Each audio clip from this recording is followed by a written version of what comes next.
Halo teman-teman, di sini aku akan menjelaskan tentang soal ekuivalen. Yang pertama ada soal, yaitu tentukan kalimat yang ekuivalen dengan pernyataan berikut. Jika Pak Tony datang, maka semua siswa senang. Ekuivalensi yang sesuai adalah pernyataan ini berbentuk jika P maka jika Pak Tony datang sebagai P, maka semua siswa senang sebagai Q. Jika P maka Q ekuivalen dengan lingkaran Q, maka lingkaran P. Jadi jawabannya adalah jika semua siswa tidak senang, maka Pak Tony tidak datang. Soal yang kedua yaitu tentukan apakah kedua persamaan berikut ekuivalen.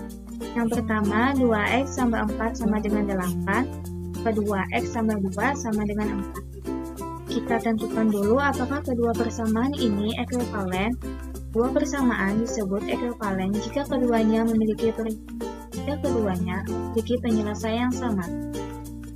Kita hitung dulu persamaan 1. 2x tambah 4 sama dengan 8. 2x sama dengan 8 kurang 4 karena 2x sama dengan 4, x sama dengan 2. Selanjutnya kita hitung persamaan 2. X sama 2 sama dengan 4, kita pindah rupas, 4 kurang 2. X sama dengan 2. Kita analisis ekuivalen. Dua persamaan disebut ekuivalen jika keduanya menghasilkan penyelesaian yang sama. Dalam kasus ini, kedua persamaan memiliki penyelesaian yang sama, yaitu x sama 2. Jawabannya adalah 2x tambah 4 sama dengan 8 dan x tambah 2 sama dengan 4 adalah ekuivalen. Itu saja yang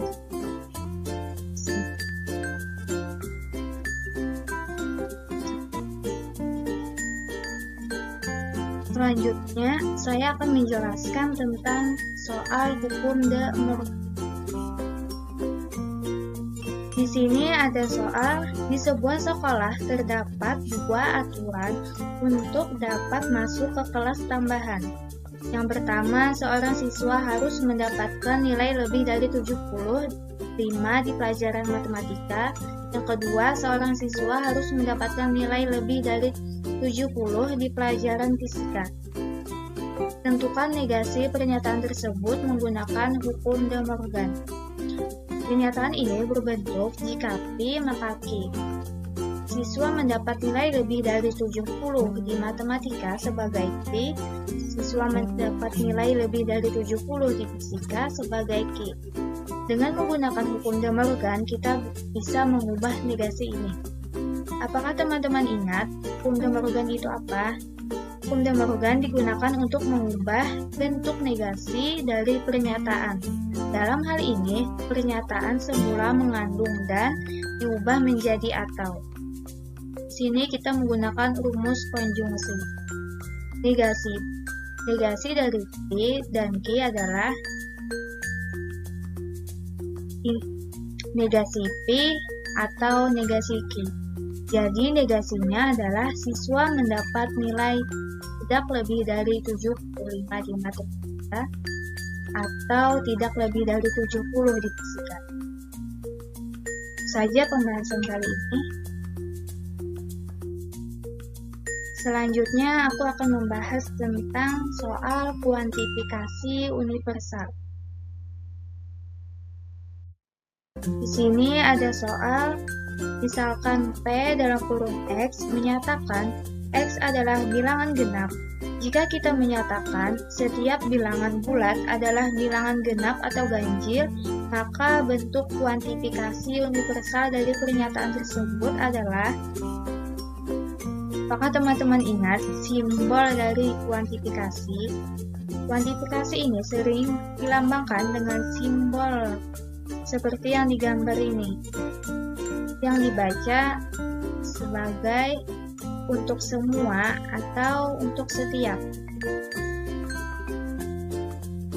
X berarti untuk setiap X. P dalam kurung X berarti X adalah bilangan genap. Q dalam kurung X, berarti X adalah bilangan ganjil. Maka pernyataan setiap bilangan bulat X adalah bilangan genap atau ganjil dapat ditulis sebagai seperti di gambar ini ya. Yang berarti untuk setiap bilangan bulat X, X adalah bilangan genap atau bilangan ganjil. Itu saja pembahasan kali ini.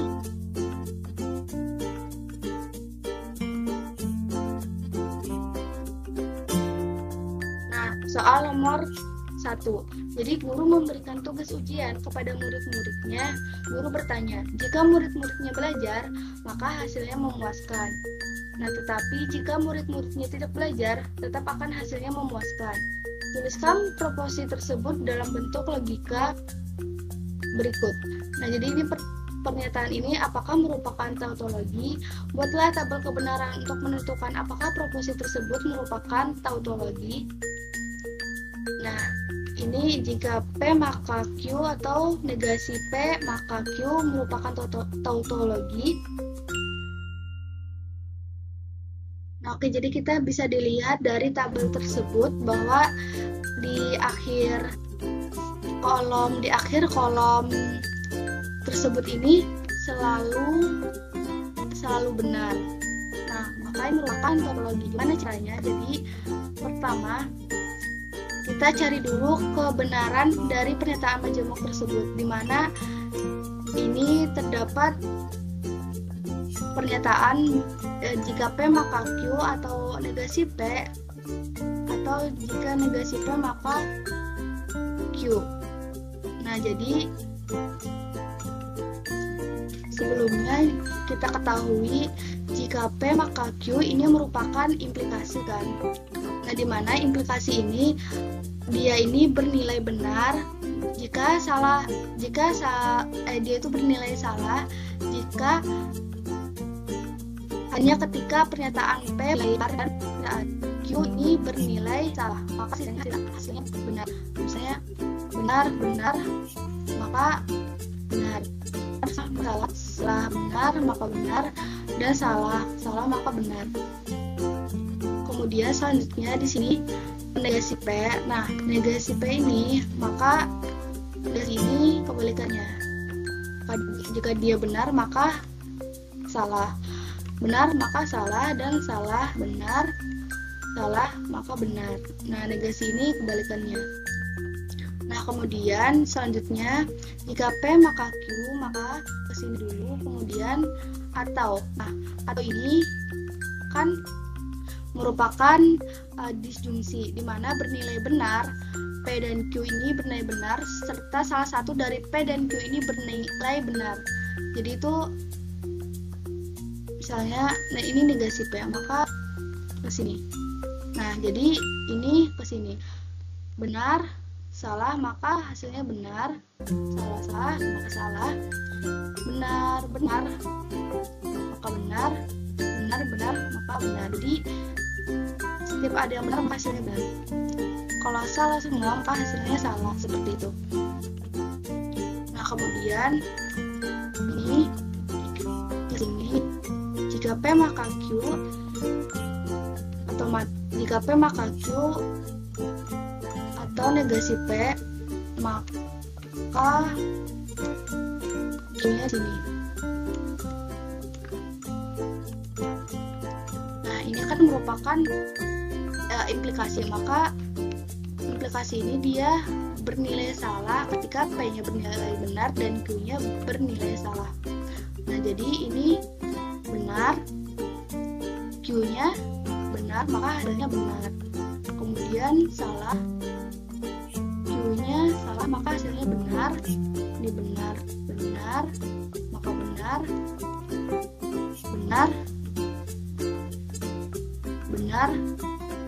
salah, maka hasilnya benar. Nah, jadi seperti itu cara mengerjakannya. Jadi karena di kolom di akhir ini nilainya benar semua, maka ini merupakan pernyataan, merupakan tautologi, seperti itu. Nah, kemudian lanjut ke ke pertanyaan kedua, soal kedua, yaitu kasir ingin memastikan apakah pernyataan berikut selalu salah. Pembeli membawa uang tunai tetapi tidak bisa membeli barang. Dan jika pembeli membawa uang tunai, maka ia tidak bisa membeli barang. Maka ini kasir ini memiliki dua kondisi, di mana P pembeli membawa uang tunai dan Q pembeli bisa membeli barang.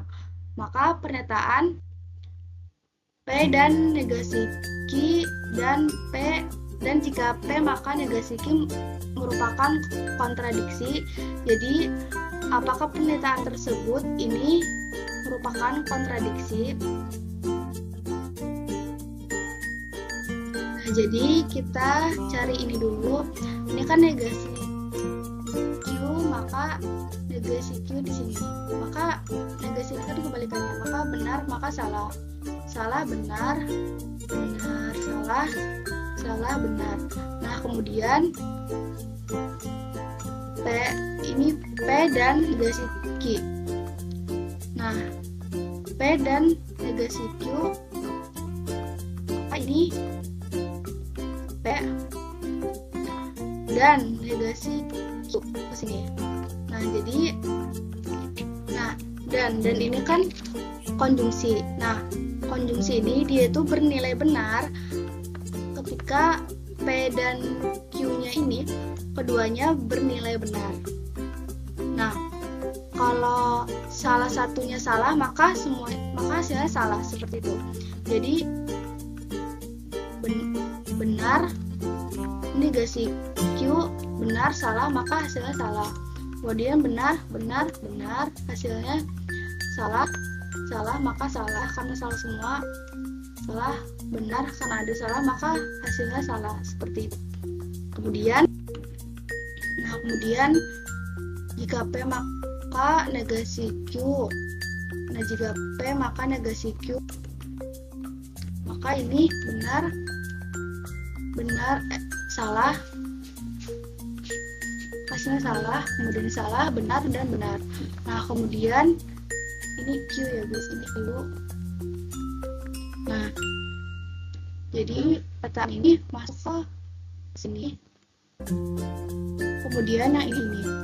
Nah, maka ini dan ini dia konjungsi. Nah, konjungsi ini dia tuh bernilai benar ketika P dan Q ini keduanya bernilai salah kan. Bernilai benar. Maka kalau salah satunya dan salah, maka hasilnya salah. Maka ini salah, salah, salah, dan salah. Maka di akhir kolom tersebut ini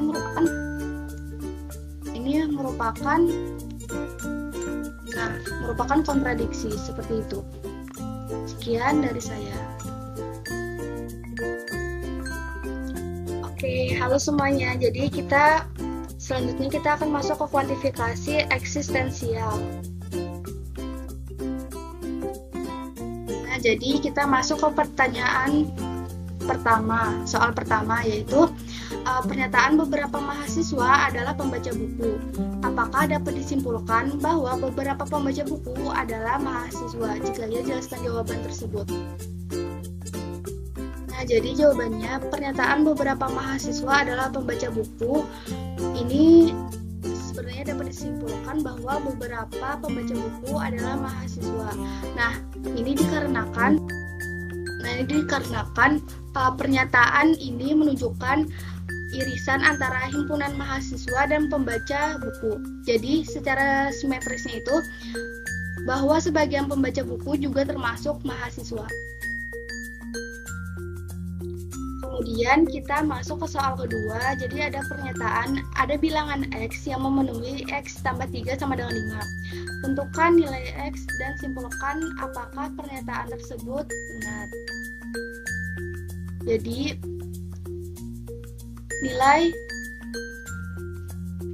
kan X tambah 3 sama dengan 5. Jadi kan X-nya belum diketahui.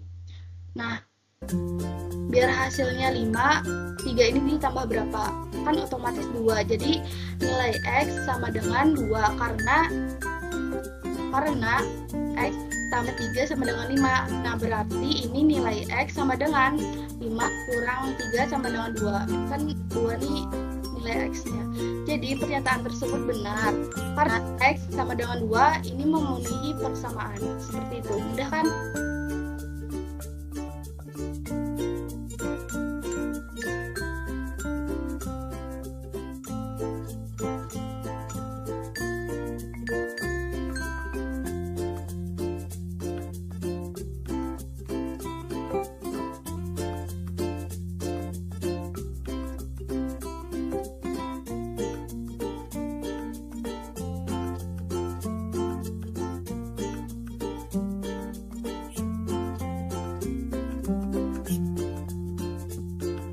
Halo teman-teman semua, di sini kita akan membahas mengenai contoh soal dari pernyataan berkuantor dan hukum pengasingan.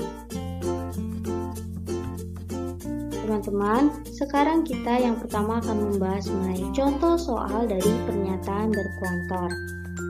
Jika teman-teman ingat, pernyataan berkuantor terbagi menjadi dua, yaitu kuantor universal dan kuantor eksistensial. Jika pada suatu soal terdapat kata setiap, semua, atau seluruh, maka termasuk kuantor universal. Jika pada soal terdapat kata ada, beberapa, atau sebagian, maka termasuk kuantor eksistensial. Sekarang, teman-teman bisa lihat pada contoh soal yang pertama. Negasi dari pernyataan untuk setiap nilai X berlaku X kuadrat sama dengan X kali X adalah, nah ada kata setiap, artinya kuantor universal, dan ada kata juga negasi, artinya kebalikan dari kuantor universal, yaitu kuantor eksistensial. Maka kita menggunakan persamaannya ini teman-teman. Dari kuantor universal kita ubah menjadi kuantor eksistensial. PX-nya persamaannya juga PX-nya kita ubah jadi negasi. Karena tadi kuantor universal itu menggunakan kata setiap, maka kita ubah menjadi kata ada atau beberapa nilai X. PX-nya kan berlaku X kuadrat sama dengan X kali X. Kita negasikan menjadi tidak berlaku X kuadrat sama dengan X kali X. Maka menghasilkan negasinya yaitu ada nilai X yang tidak berlaku X kuadrat sama dengan X kali X. Nah, kita lihat pada pilihan gandanya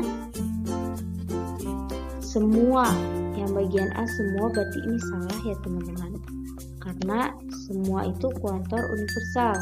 Kita mencari kuantor eksistensial karena negasi dari kuantor universal. Yang B, sebagian nilai X berlaku. Nah, berlaku, sedangkan kita negasikan menjadi tidak berlaku. Berarti kita ini salah ya teman-teman. Lanjut yang bagian C, setiap. Nah, ada kata setiap, berarti salah ya. Yang D, ada nilai X yang tidak berlaku. Nah, ini tidak berlaku. X kuadrat sama dengan X kali X. Nah, sama ya teman-teman, sama pernyataan tadi. Berarti kita lihat dulu yang E. Ada nilai X yang berlaku. Oh, ini yang berlaku. Harusnya tidak berlaku. Maka jawaban yang tepat yaitu yang D. Gitu teman-teman. Sekarang kita lanjut ke contoh soal yang kedua. Tentukanlah nilai kebenaran dari pernyataan berkuantor berikut. Nah, kita bahas yang bagian A dulu. Ini yang bagian A ada lambang kuantor universal. Artinya kita bisa baca semua anggota X bilangan asli yang memenuhi persamaan 2X tambah 12 kurang dari 20. Karena tadi kuantor universal, maka ada kata semua. Artinya semua anggota harus memenuhi persamaannya. Tadi semua X anggota bilangan asli. Bilangan asli kan ada 1, 2, 3, 4, 5, dan seterusnya. Tadi kan persamaannya 2X tambah 12 kurang dari 20. Kita ganti X-nya. Kita coba ambil yang X sama dengan 1. Maka 2 kali 1 ditambah 12 kurang dari 20. 2 kali 1 itu 2, ditambah 12 kurang dari 20. 2 tambah 12 itu 14. Apakah 14 kurang dari 20? Ya, maka pernyataannya benar. Lanjut kita ke X yang sama dengan 2. 2 dikali 2 ditambah 12 kurang dari 20. 2 kali 2 itu 4, ditambah 12 kurang dari 20. 4 ditambah 12 itu 16. Apakah 16 kurang dari 20? Ya, benar. Selanjutnya kita langsung ambil X sama dengan 5. Maka 2 kali 5 ditambah 12 kurang dari 20. 2 kali 5 itu 10. 10 ditambah 12 kurang dari 20. 10 tambah 12 itu 22. Apakah 22 kurang dari 20? Tidak. 22 itu lebih dari 20. Berarti salah. Jadi, nilai kebenaran dari pernyataan ini bernilai salah karena ada anggota dari bilangan asli yang tidak memenuhi persamaan. Karena kan kalau kuantor universal artinya semua anggota X atau anggota bilangan asli itu harus memenuhi persamaan. Ternyata ada X sama dengan 5. 5 adalah bilangan asli, dia tidak memenuhi. Artinya, nilai kebenaran dari pernyataan yang A ini itu bernilai salah. Sekarang kita bahas yang bagian B. Nah, ini ada lambang kuantor eksistensial. Maka kita baca, ada X anggota bilangan asli yang memenuhi persamaan X kuadrat dikurang 6X ditambah 9 sama dengan 0. Nah, ada kata ada. Artinya, cukup ambil 1 atau 2 anggota bilangan asli yang memenuhi persamaan. Tadi kan persamaannya X kuadrat dikurang 6X ditambah 9 sama dengan 0. Maka X-nya kita ubah dari bilangan aslinya.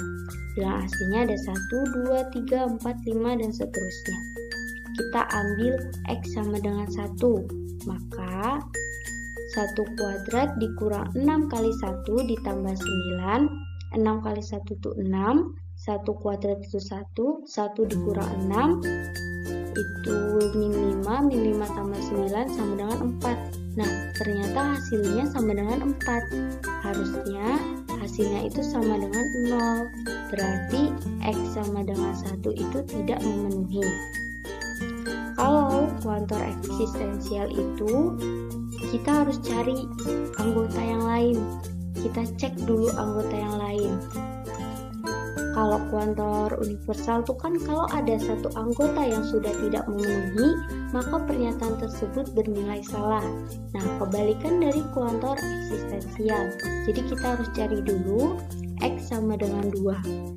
Nah, X-nya kita ubahkan 2 kuadrat dikurang 6 kali 2 ditambah 9 sama dengan, nah 2 pangkat 2 itu 4, dikurang 6 kali 2 itu 12, 4 dikurang 12 itu 8, 8 min 8, min 8 tambah 9 hasilnya 1, bukan 0.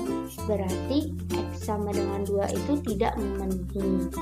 Lanjut, kita ke X sama dengan 3. 3 kuadrat itu 9, dikurang 6 kali 3 itu 18, 9 kurang 18 ditambah 9 itu hasilnya 0. Nah, berarti X sama dengan 3 itu memenuhi. Karena X sama dengan 3 itu termasuk bilangan asli juga dan memenuhi, jadi nilai kebenaran dari pernyataan ini, pernyataannya, atau kita baca, ada X anggota bilangan asli yang memenuhi persamaan x kuadrat dikurang 6x ditambah 9 sama dengan 0 yang bernilai benar. Karena tadi apa? Ada anggota dari bilangan asli yang memenuhi persamaan, yaitu x sama dengan 3.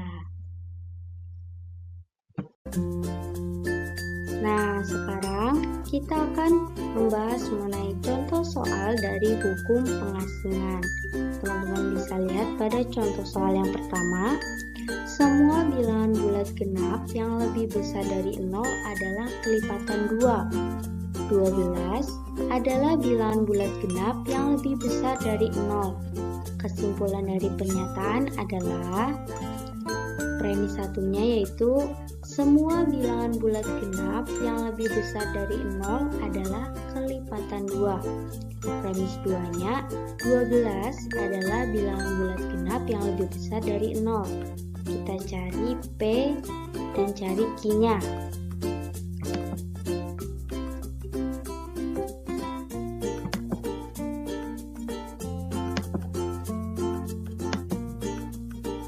Nah, P-nya itu yang ini teman-teman.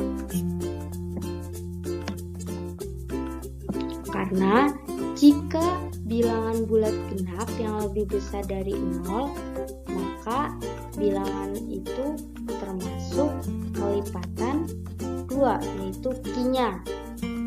Nah, premis 2-nya, 12 adalah bilangan bulat genap yang lebih besar dari 0. Berarti ini P karena dia bilangan bulatnya. Nah, sesuai rumus, jika P maka Q, jika P menghasilkan Q. Yaitu kesimpulannya 12 adalah kelipatan dari 2.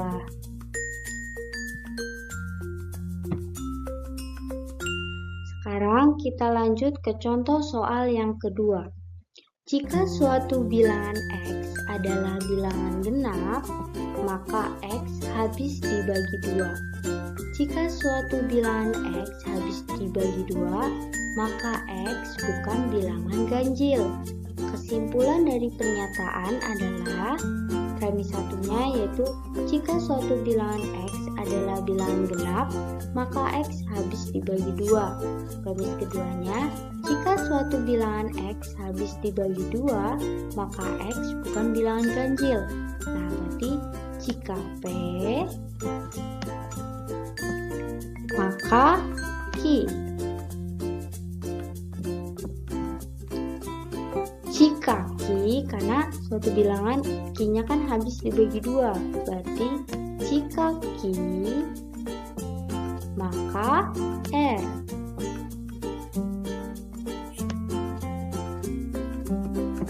Nah, sesuai rumus, jika P maka Q, jika Q maka R. Itu menghasilkan jika P maka R. Jika P berarti kesimpulannya, jika suatu bilangan X adalah bilangan genap, maka X bukan bilangan ganjil.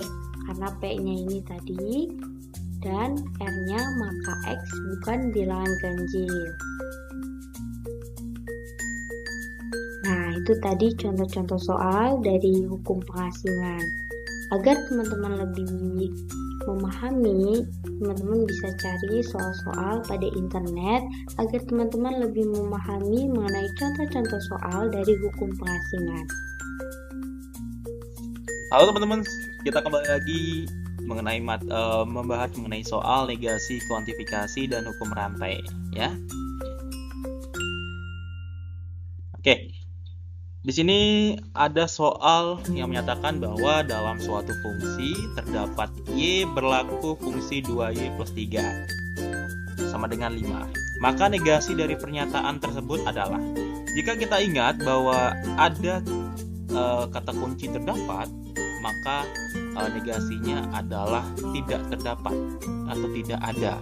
Ini sama juga ataupun memiliki ekivalen dengan kata beberapa, ya.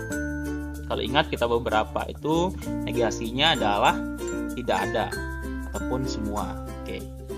Dalam suatu fungsi terdapat Y berlaku fungsi 2Y ya. Ini kuncinya. Maka dapat kita simpulkan bahwa negasinya adalah tidak terdapat ya. Tidak terdapat Y, maka berlaku fungsi ini dia 2Y plus 3 sama dengan 5. Nah, teman-teman juga ingat bahwa negasi itu adalah merupakan pernyataan yang berlawanan dengan proposisi yang dinyatakan dengan notasi seperti ini, teman-teman. Ya. Jika teman-teman bingung negasi itu apa, ini simbolnya seperti ini. Ini bermakna tidak atau bukan ya, teman-teman. Jadi kalau misalnya ada makna tidak, itu berarti negasi atau bukan negasi. Nah, jika jadi ada proposisi, nah proposisi ini ada apa, teman-teman? Proposisi ini adalah pernyataan yang bernilai salah satu benar dan ataupun bernilai salah. Oke. Nah, tadi saya sudah jelaskan mengenai soal ini ya, fungsi ini Y, maka berlaku fungsi ini. Nah, jadi negasinya adalah tidak terdapat variabel Y, maka berlaku fungsi 3, atau tidak ada Y, maka berlaku 2Y plus 3 sama dengan 5. Ini memiliki sebuah ekuivalen ya, teman-teman. Dua kata ini ekuivalen. Oke, teman-teman, kita masuk ke soal yang kedua. Di sini dijelaskan mengenai jika semua X berlaku fungsi fx sama dengan 2x plus 4 per 7x negatif 14 dengan x itu tidak boleh sama dengan 2. Negasi yang tepat adalah jika teman-teman ingat bahwa semua ini memiliki negasi ataupun memiliki aturan negasi yang sama. Contohnya seperti ini. Untuk mempermudah teman-teman agar dapat menjawab soal ini adalah jika ada kata semua, itu berarti masuk ke kuantifikasi universal. Jika semua ini, maka negasinya bisa tidak semua ataupun beberapa. Itu memiliki nilai yang sama, teman-teman. Oke? Berarti jika semua X, maka berlaku fx sama dengan 2x plus 4 per 7x negatif 14, maka negasinya adalah tidak semua X ya, maka berlaku fungsi fx yang ini ya. Atau beberapa X itu tidak berlaku fungsi fx sama ya. Nah, lihat nih. Nah, kembali negasi merupakan pernyataan berlawanan dari suatu proposisi. Negasi memiliki banyak jenis. Nah, ini adalah kata semua tadi ya, teman-teman. Semua berarti beberapa. Ya, semua. Oke. Nah, jadi di soal adalah jika di soal menyatakan semua X berlaku fx, maka negasinya ini ya, seperti yang saya jelaskan tadi, bahwa tidak semua X akan berlaku fx atau beberapa X tidak berlaku fungsi X sama dengan 2x plus 4 per negatif per 7x negatif 14 ya. Ini sama ya, teman-teman ya. Oke, paham ya, teman-teman ya. Jadi ini tolong dicatat ya, kalau misalnya bingung, kalau misalnya ada semua beberapa, kalau beberapa itu semua tidak ada, kalau tidak ada berarti beberapa atau ada. Ini konsep dasar dari negasi ya, negasi kuantifikasi universal. Oke, teman-teman. Oke, teman-teman, kita masuk ke soal yang selanjutnya, yaitu disajikan. Nah, semua lagi, teman-teman. Ingat tadi kalau misalnya kalau ingatnya misalnya ada kata semua, berarti itu bisa beberapa ataupun tidak ada sama sekali ya. Oke, jika semua bilangan bulat terdapat bilangan genap yang habis dibagi 2, negasi dari pernyataan tersebut adalah jadi kalau misalnya semua ya, itu pasti negasinya adalah tidak semua. Tadi salah karya, bukan tidak ada tapi tidak semua ya. Ini bisa berlaku fungsinya aturannya. Jika semua, ada juga akan beberapa. Jadi gimana negasinya, teman-teman? Coba. Jadi negasi dari ini adalah berarti tidak semua bilangan bulat itu terdapat bilangan genap yang habis dibagi 2 ya. Jadi tidak semua bilangan bulat yang terdapat bilangan yang genap itu habis dibagi 2. Itu negasi yang pertama. Atau beberapa, sorry kepanjangan guys, teman-teman ya.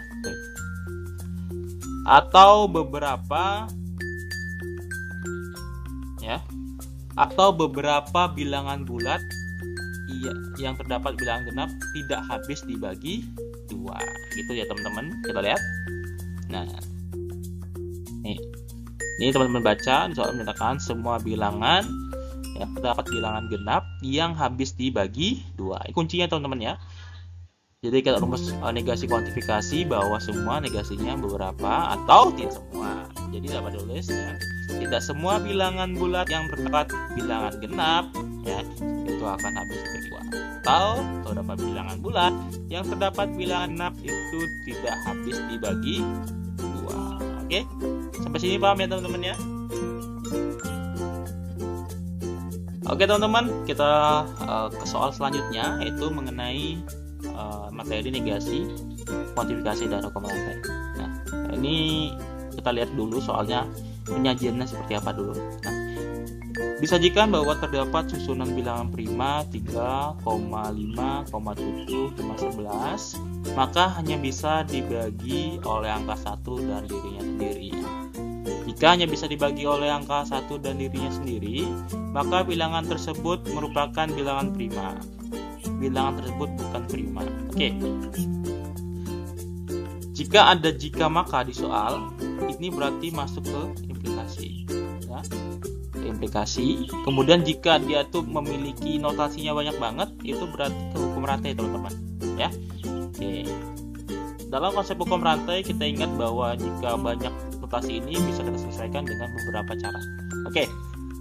Ini jika terdapat susunan P, jika terdapat susunan bilangan prima, kita misalkan adalah P, kemudian maka hanya dibagi oleh angka 1 dan dirinya sendiri, kita misalkan adalah Q. Ini juga Q, ya, karena sama maknanya.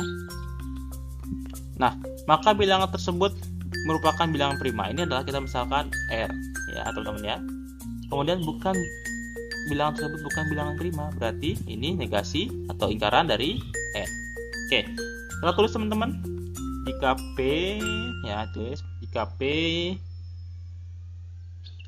itu maka Q itu maka R. Ya, itu teman-teman ya di soalnya. Negasi R. Nah, ini pasti akan menghasilkan, jika teman-teman ingat ya rumus ini. Jadi ini pasti akan menghasilkan adalah negasi P. Ya.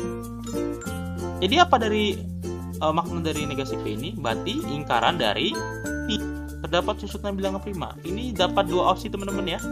Berarti tidak terdapat susunan bilangan prima 3, 5, 11 dan seterusnya, atau terdapat susunan prima yang bukan bilangan ini. Ya, gitu teman-teman ya. Oke. Nah, ini ya teman-teman. Nah, jika perhatikan aplikasinya, saya jelaskan tadi bahwa ini P, kemudian maknanya adalah Q, rumusnya seperti ini teman. Kita lihat ini. Kita pasti akan negasi P. Nah, ini kesimpulannya adalah terdapat susunan yang bukan bilangan prima. Oke, mungkin cukup sekian ya materi negasi, kuantifikasi, dan soal dari hukum rantai juga. Oke, semoga bisa dipahami ya teman-teman ya. Oke, sampai jumpa lagi.